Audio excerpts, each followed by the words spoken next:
అందరికీ నమస్కారం. ఈరోజు వీడియోలో మనం 9వ తరగతిలో 5వ పాఠ్యాంశమైన స్నేహం పాఠం గురించి తెలుసుకుంటున్నాం.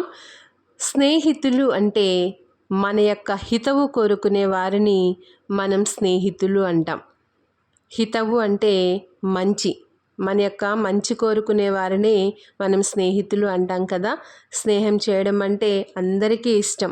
మనందరికీ స్నేహితులు ఉంటే చాలా హ్యాపీగా ఉంటుంది కదా. ఈరోజు మనం ఆ పాఠం గురించి నేర్చుకుంటున్నాం. ఈ యొక్క పాఠం మూల గ్రంథం వివిధ రచనలు, కవులు, వివిధ కవులు. మొట్టమొదటిగా చదవండి, చర్చించండి. మంచిగా మాట్లాడితే స్నేహం కలుస్తుంది. మంచిగా ఉంటేనే స్నేహం నిలుస్తుంది. రైల్లో కొన్ని నిమిషాలు కలిసిన ఒక స్నేహం జీవిత మజిలీల్లోనూ అనుసరిస్తుంది. నీతో పాటే నడిచి వస్తున్న ఒక స్నేహం ఎన్నాళ్ళైనా రైలు పట్టాల్లాగానే సాగిపోతుంది. ఒకడు హృదయాన్ని దాచిపెట్టుకొని బంగారు కాంతులతో కళ్ళు మిరుమిట్లు గొలుపుతాడు. క్రమంగా ఆ కాంతి మాసిపోతుంది. నీ కళ్ళ నిండా చీకటి నిండిపోతుంది. మరొకడు గంగోత్రిలా నీ గుండెను చల్లగా స్పృశిస్తాడు. క్రమక్రమంగా తడి విస్తరించి గంగా నది అయి ప్రవహించి నీ జీవన తీరాల్లో పచ్చని పంటలు నింపుతాడు. స్నేహానికి కాలం అడ్డం కాదు. కొన్ని నెలల పాటు ఎక్కడో ఉన్నా వసంతం పలకరించగానే కోకిలలా తరలి వస్తుంది. స్నేహం గీతమై తోటంతా అల్లుకుపోతుంది. స్నేహానికి దూరం అడ్డం కాదు. ఎక్కడో ఆకాశంలో మబ్బు కడుపులో కళ్ళు మూసుకొని కూర్చున్న నీటి బొట్టు ఆనంద భాష్మమై నేల ఒడిలో వాలుతుంది. పిట్టలు చెట్టుతో స్నేహం చేసి ఆకాశంలోనికి చొచ్చుకుపోవడం నేర్చుకున్నాయి. గాలి పూలతో స్నేహం చేసి సుగంధాల్ని వెరజిమ్మడం నేర్చుకుంది. స్నేహంలో ఇచ్చిపుచ్చుకోవడాలు ఉచ్ఛ్వాస నిశ్వాసలంత నిశ్శబ్దంగా జరిగిపోతాయి. స్వార్థమే ప్రయోజనమైన స్నేహం సిమెంటు లేని ప్రాజెక్టులా కూలిపోతుంది. స్నేహం ఒక బిందువు దగ్గర ఆగిపోయే పరుగు కాదు, తనని తాను విశాలం చేసుకుంటూ సాగిపోయే వాగు. స్నేహం ఏ గమ్యానికో తీసుకుని పోయే విమానం కాదు, అడుగులో అడుగు కలిపి నడిచే నిరంతర అనుభూతి. స్నేహం అనేది మనిషిలో లీనమైపోగల నీ శక్తిని నువ్వు పరీక్షించుకునే సాధనం. స్నేహం అనేది నువ్వు ఇంకొకటికి ఇచ్చే కానుక కాదు, ఇంకొకడిలో నిన్ను నువ్వు చూసుకునే నిలువైన దర్పణం స్నేహం. ఈ యొక్క గేయాన్ని మనకి ఇచ్చిన వారు అద్దేపల్లి రామ్మోహన్ రావు గారు.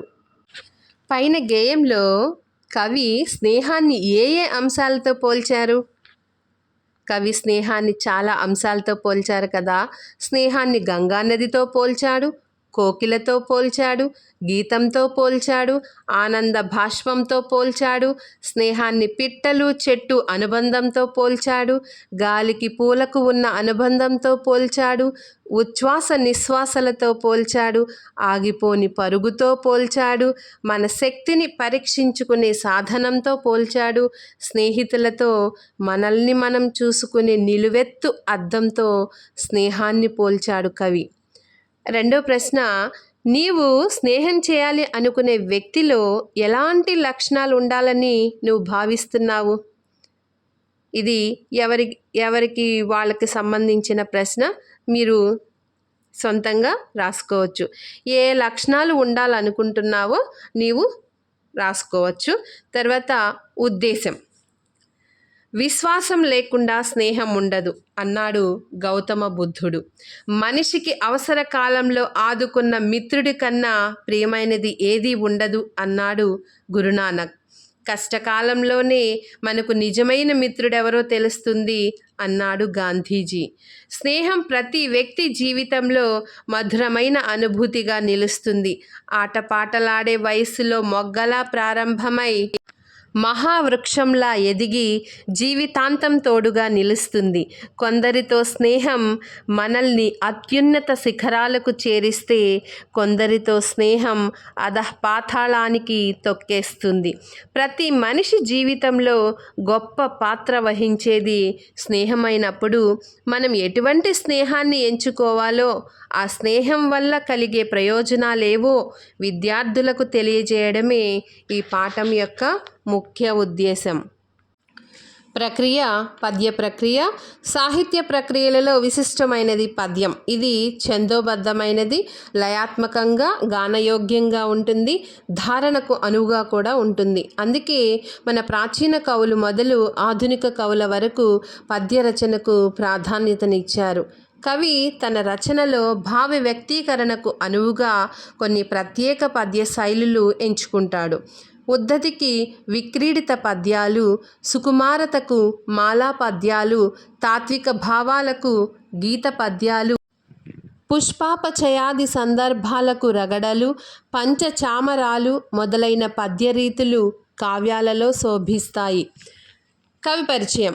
ప్రస్తుత పాఠ్యభాగం నన్నయ, తిక్కన, పోతన, కందుకూరి రుద్రకవి, తెనాలి అన్నయ్య కవి, విశ్వనాథ సత్యనారాయణ రచించిన గ్రంథాలలో నుండి ఎంపిక చేసిన పద్యాలతో రూపొందించింది.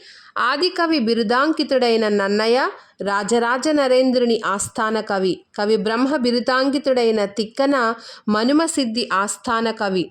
ప్రజాకవి బిరుదాంకితుడైన బమ్మెర పోతన 15వ శతాబ్దికి చెందినవాడు. సుగ్రీవ విజయం యక్షగాన కర్త కందుకూరి రుద్రకవి 16వ శతాబ్దికి చెందినవాడు. స్నేహం. దేవుడు అన్ని చోట్ల తాను ఉండడానికి వీలుకాక అమ్మను సృష్టించాడంటారు. అంతేకాదు, తల్లిదండ్రుల ప్రేమానురాగాలను, తోబుట్టువుల ఆత్మీయతను, గురువుల మార్గదర్శనాన్ని ఒకే వ్యక్తి నుంచి పొందడానికి మరో రూపాన్ని కూడా సృష్టించాడంట ఆ సృష్టికర్త. అతడే స్నేహితుడు. లోకజ్ఞానం తెలిసాక మనకు ఎందరో తారసపడతారు మన జీవితంలో. కానీ వారిలో ఒకరిద్దరు మాత్రమే మన మనసుకు బాగా దగ్గరవుతారు. వారే మన ఆప్తమిత్రులు. చిన్ననాటి స్నేహం చిరకాలం నిలుస్తుందంట. కాకి ఎంగిలి స్నేహం కలకాలం ఉంటుందట. ఎలాంటి అరమరికలు లేని స్నేహం అతీతమైన బంధుత్వం అవుతుందట. అలాగని అన్ని స్నేహాలు ఒకేలా ఉండవు. చెడ్డవారి స్నేహం ఉదయపు నీడ లాంటిది అంటారు. అది ముందు అధికంగా ఉండి క్రమక్రమంగా తగ్గిపోతూ ఉంటుంది. సజ్జనుల సాంగత్యమే ఉత్తమ మైత్రికి మూలం.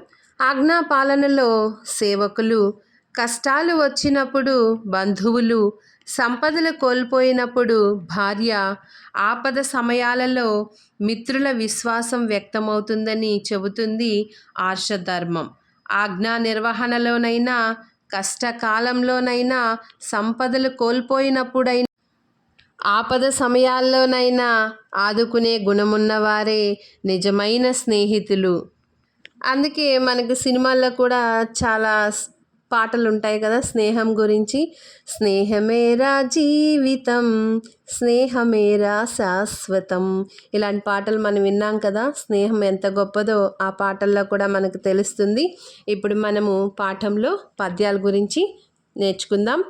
ఆటవెలది పద్యం. మొట్టమొదటగా సరసంచేరి నిన్ను సంస్తవమొనరించు వారలెల్ల సఖులు కారు నీకు, కష్టకాలమందు కాచువాడొక్కండే నిక్కమైన సఖుడు నీకు దలప.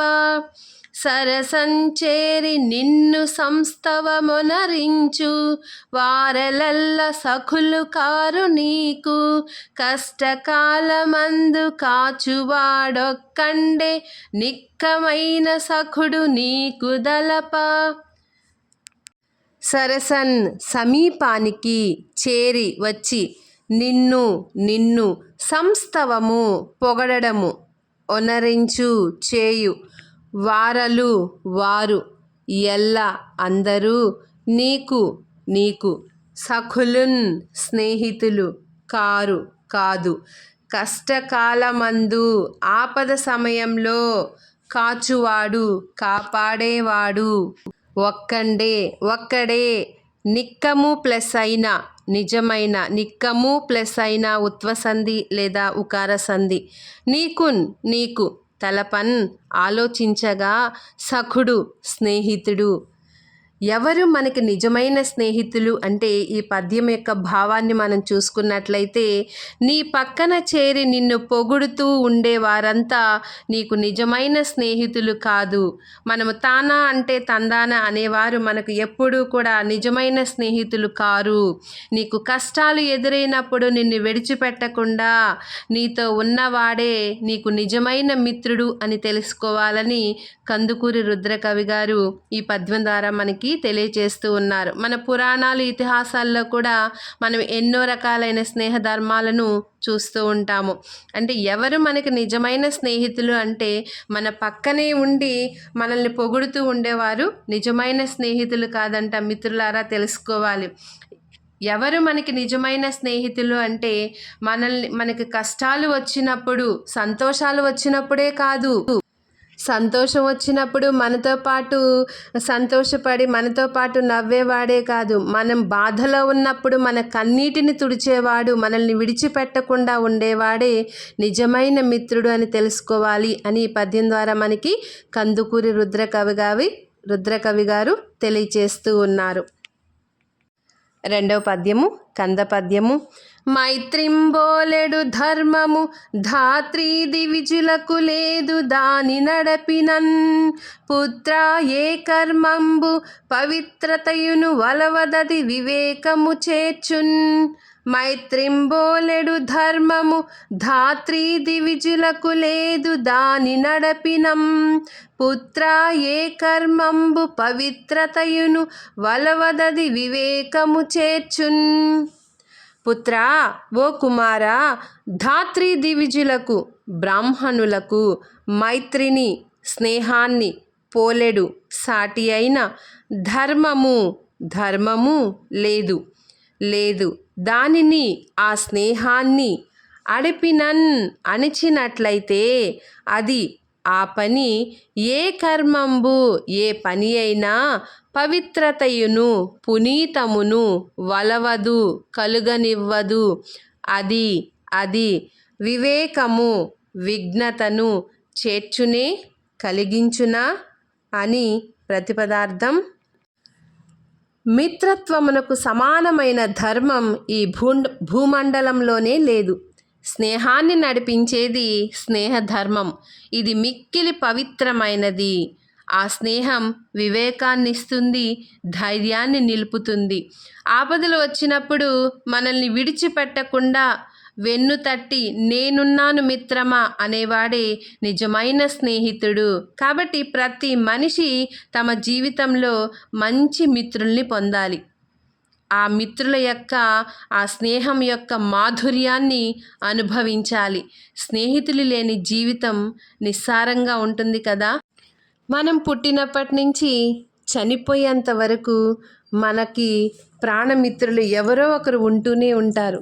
స్నేహితులు లేని జీవితం అసలు ఉండదు కదా.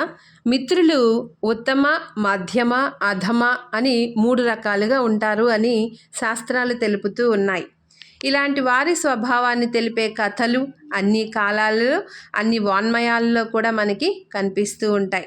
అందులో శ్రీకృష్ణ కుచేలుల మైత్రి, శ్రీరామ సుగ్రీవుల స్నేహం, దుర్యోధన కర్ణుల మిత్రత్వం, ద్రోణుడు ద్రుపదుని సఖ్యం, ఇలా ఎన్నో ఉదాహరణలు మనం చెప్పుకోవచ్చు. ఇప్పుడు బాల్య స్నేహం గురించి ఒక పద్యాన్ని మనం చూద్దాం. దారిద్ర్యానికి ప్రతిరూపం కుచేలుడు, అష్టైశ్వర్యాలతో తులతూగే ఆగర్భ శ్రీమంతుడు శ్రీకృష్ణుడు. వారిద్దరూ చిన్నతనంలో సాందీపుని వద్ద విద్యాభ్యాసం చేశారు. అప్పుడు ఏర్పడ్డ స్నేహం జీవితాంతం కొనసాగింది. విద్యాభ్యాసం తర్వాత విడిపోయిన వారు చాలా కాలానికి కలుసుకునే అవకాశం వచ్చింది. దానికి కారణం కుచేలుని దారిద్ర్య స్థితి. ఒకరోజు కుచేలుని భార్య ఆయనతో ఇలా అంది. పద్యము చంపకమాల పద్యము. వరధుడు సాధు భక్త జన వత్సలుడు ఆర్తశరణ్యుడు ఇందిరావరుండు దయాపయోధి భగవంతుడు కృష్ణుడు తాన్గుసస్థలీపురమున యాదవ ప్రకరముల్ భజింపగనున్నవాడు నీవరిగిన మిమ్ముంచూచి విభుండప్పుడు ఇచ్చు అనూన సంపదల్ వరదుడు సాధు భక్త జన వత్సలుడు ఆర్తశరణ్యుడు ఇందిరావరుండు దయాపయోధి భగవంతుడు కృష్ణుడు తాన్ కుశస్థలీపురమున యాదవ ప్రకరముల్ భజింపగనున్నవాడు నీవరిగిన మిమ్ము చూచి విభుండప్పుడు ఇచ్చుననూన సంపదల్. ప్రతిపదార్థం చూద్దాము. వరదుడు వరములనిచ్చేవాడు, సాధువులకు, భక్తజన భక్తులకు, వత్సలుడు ఇష్టమైనవాడు, ఆర్త బాధలలో ఉన్నవారికి శరణ్యుడు శరణ్నిచ్చేవాడు, ఇందిరా లక్ష్మీదేవికి వరుడు భర్త, దయాపయోధి జాలి అనిడి సాగరుడు, భగవంతుడు దేవుడు, తాను, కుశస్థలము అనే పేరు గల పురమునన్ పట్టణమున యాదవ యదువంశ ప్రకరముల్ సమూహాలు భజింపగన్ కొలుచుచుండగా ఉన్నవాడు కృష్ణుడు శ్రీకృష్ణుడు. నీవు అంటే కుచేలుడు అరిగిన వెళ్ళిన మిమ్మల్ని చూడగానే అప్పుడు ఆ సమయంలో విభుండు ఆ మహారాజు అనూన ఎనలేని సాటిలేని సంపదల్ ఐశ్వర్యాలు ఇస్తాడు. ఓ స్వామి, శ్రీకృష్ణుడు మీ స్నేహితుడే కదా, ఆయనను దర్శిస్తే మన కష్టాలన్నీ తొలగిపోతాయి అని కుచేలుని భార్య అంటూ ఉంది. అయితే మీరు మీ మిత్రుని వద్దకు వెళ్ళి మన కష్టాలు చెప్తే ఆయన మన కష్టాలు తీరుస్తాడు కదా అని అంటూ ఆయన ఎటువంటి వారో ఈ పద్యం ద్వారా మనకి తెలియచేస్తూ ఉంది. భావం: కోరిన కోరికలు తీర్చేవాడు, సాధువులకు భక్తులకు ఇష్టమైన వాడు, ఆర్తులను కాపాడేవాడు, లక్ష్మీపతి, దయాసముద్రుడు, దైవము అయిన శ్రీకృష్ణుడు కుశస్థలీపురంలో యాదవుల చేత కొలవబడుతున్నాడు. మీరు ఆయన దగ్గరకు వెళ్తే ఆయన మిమ్మల్ని చూసి సాటిలేని సంపదలు ఇస్తాడని కుచేలునితో ఆయన భార్య అంటూ ఉంది.